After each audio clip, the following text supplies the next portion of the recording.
Hi, this is Ariella Carmel, and I'm at Calcalist and KPMG's Work After Work event in Tel Aviv. I'm joined by Yorai Fainmesser, General Partner at Disruptive AI VC. Thank you for joining me. Hi, good evening. Great to be here. So, can you start off by telling me a little bit about Disruptive AI?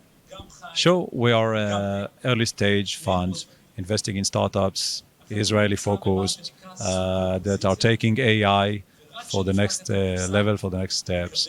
Taking AI, as we all know it, is a big kind of a revolution, technological revolution, and we are looking for startups that are really understanding that and taking it to specific sectors, to domains that. Are there any particular sectors or fields that you're focused on in particular? So first, we are focused on AI, and we want to see places where AI is taking forward big data and the opportunity to disrupt a specific market or specific sector. So we are, from that perspective, looking all around. But we usually love those fast-growing areas like cyber, fraud prevention, SaaS platforms that leverage data to some insights or intelligence. So we are on the food industry and also on the software delivery industry and customer success. So this is the area that we are optimizing and aiming for. And are you working primarily with early stage startups or more advanced stage startups? So we call it early stage. It's from the first idea, PowerPoint, whatever, to round A, where you can see traction, you can see already sales and product market fit that goes with the product.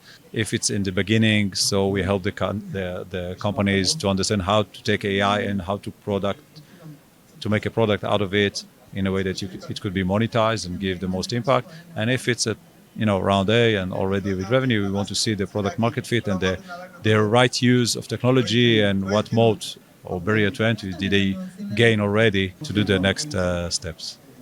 And so in this past year, we've witnessed a real moment in terms of AI and generative AI in particular. Do you feel like that has really impacted your choices and the ability to select where you want to invest?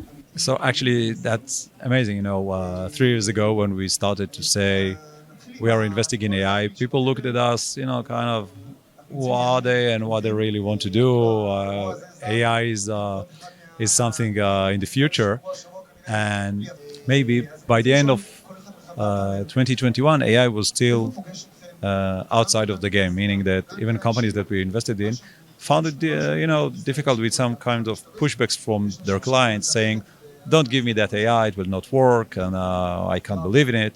And suddenly, what happened in the last, I don't know, a year or even a half year, with all the generative AI and the big platforms coming to our lives as humans, people understand that AI can really bring efficiency, bring good things, bring creativity, and suddenly they want it immediately, and they want to get it. So if you have these companies that we already grew with, and bringing AI, straight to their table, straight to the desktop, we see it as a fascinating thing, and we see a huge demand.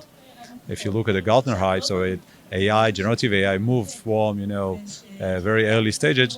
Now it's assigned on the graph on the high demand and high expectations from that area. So this is like the peak, and for us, it's like achieving something very meaningful for the companies and for the thesis that we put 2 years ago into investments.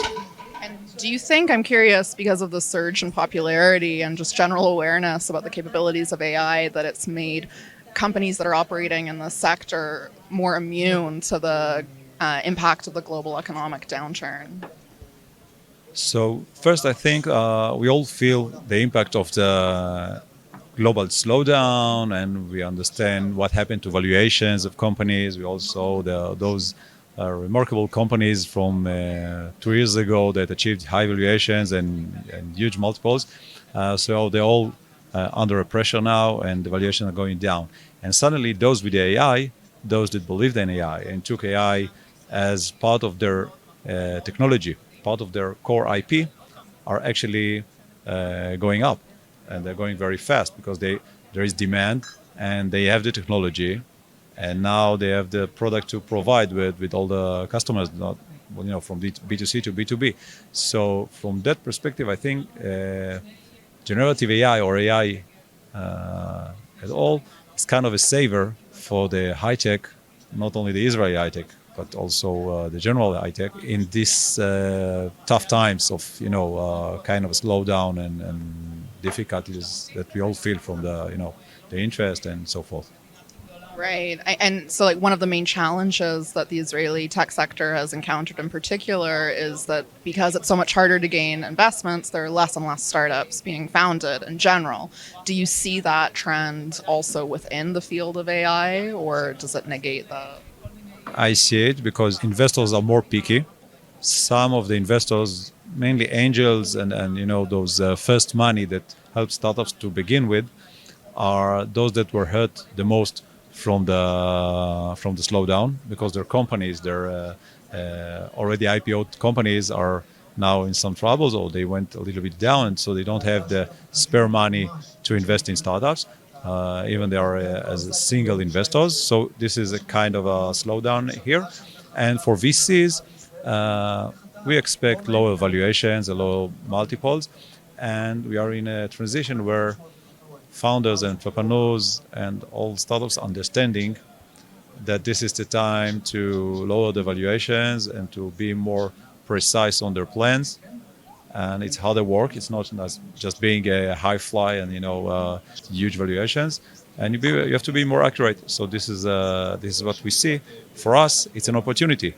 Always a crisis could be an opportunity if you are on the side that already raised the funds and can deploy it smartly and take opportunities and also help startups to pass this time of lower markets, if I can call it. And so, where do you see the Israeli tech sector going in the next, let's say, next couple of years? Do you see ourselves coming out of this situation? So the Israeli is a kind of unique situation, being the startup nation, and with this huge amount of startups, around 33,000 startups using AI today that I can count them. We see in many years there is a degradation in number of startups that are being first funded. And it's always a question between the number of rounds and the valuations. And now what we see is that valuations are down and the number of startups is getting lower and lower. So this is kind of a problem or a challenge for the Israeli high tech. Of course, we have the global pressure and we have our local pressure from the political unrest. And founders are still coming. I get to see 10 new companies every week. It's a huge number. The Israeli founder is keep coming, but then their journey is longer, their challenges are higher. They compromise on lower valuations, meaning they give more percentages of their company in every round. Compared to a few years ago. 2 years ago, I don't know, or 1 year ago even. So we have some pressure on Israeli founders. But I trust and I believe in the Israeli strength and resilience to succeed in that. And companies that do get founded are probably the one that are more strong and more accurate to the product and the market they need to disrupt. So we want to see good things coming out of this local crisis and global crisis, if I. Well, I sure hope so. On that note, we're going to have to close the conversation, but thank you so much for taking the time to speak with us and enjoy the event. Thank you very much.